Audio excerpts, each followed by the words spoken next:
అంబేద్కర్ కోనసీమ జిల్లాలో మత్స్యకారులు కదం తొక్కారు. కాట్రేనికోన మండలం గచ్చకాయపోరులో మత్స్యకారులు పోరుబాటు పట్టారు. సముద్రం దగ్గరలో వేసిన మేటలను తొలగించాలని డిమాండ్ చేశారు.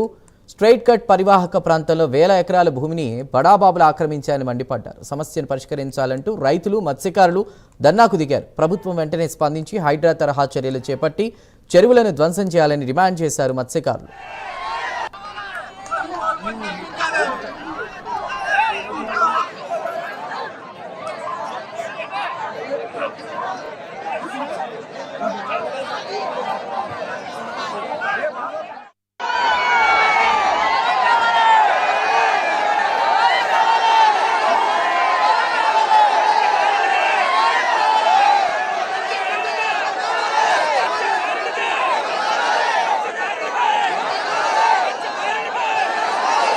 కోనవరం స్ట్రైట్ కట్ దగ్గర మరి మనం ఏదైతే మూసిపోయిందో అది తెరవటానికి దాని నిమిత్తం ఈ రోజు అన్ని గ్రామాలు అంటే పల్లం, నేలరేవు, సరేయాను, గచ్చకాయలపార, అలాగే నాగపట్నం, మరిశెట్టి కాలనీ, రాజానగరం, ఏట్లపాలెం, పెన్నకొత్తపల్లి అందరూ కూడా ఈ రోజు ఎస్యానం నుంచి కూడా వచ్చారు. ఎందుకంటే ఈ ఓపెన్ చేయకపోతే మత్స్యకారులు అందరూ అన్ని గ్రామాలు కూడా ఖాళీ అయిపోయే పరిస్థితి వచ్చింది. మాకు ఏటలు లేక గ్రామాలన్నీ కూడా వలస వెళ్ళిపోయే ప్రమాదం ఉందని మరి ఎమ్మెల్యే మన బుచ్చిబాబు గారికి, ఆనందరావు గారికి, ఎంపీ గారికి, ఇన్ఛార్జ్ మంత్రివర్యులు అచ్చెన్నాయుడు గారికి అందరికి కూడా వినియోగించడం జరిగింది. వారు కూడా సానుకూలంగా స్పందించి తప్పనిసరిగా ఓపెన్ చేస్తామని హామీ ఇచ్చారు. మా ప్రధాన డిమాండ్లు ఏంటంటే ఈ పర్ర భూముల్లో అగ్రకులాల వారు తప్పుడు పట్టాలు సృష్టించి ఏదైతే పర్ర భూమి ఉందో అన్ని ఆక్రమించి చెరువులు కూడా తవ్వడం జరిగింది.